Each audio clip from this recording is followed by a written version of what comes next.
Vaxtınız xeyirli olsun, hörmətli tamaşaçılar, dəyərli izləyicilər. Yanvar ayının 12-sidir.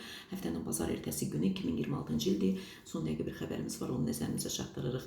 Xalq artisti Ağadaş Ağayevdən xəbər var, belə ki, müğənniyə amnistiya aktı tətbiq olunacaq. Ədliyyə Nazirliyinin probasiya xidməti məsələ ilə bağlı da artıq məhkəməyə müraciət edib.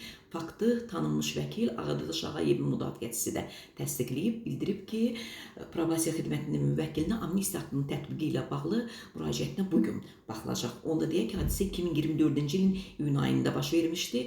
Ağayev mübahisə zamanı Medera Hospitalın mühafizəsinə balta atmışdı. Mühafizəsi isə xalq artistini döymüşdü. Binəqədi rayon məhkəməsinin hökmü ilə Ağayev 1 il sınaq müddəti seçilməklə 2 il, Cəlilov isə 2 il 6 ay müddətinə şərti cəzaya məhkum edilmişdi.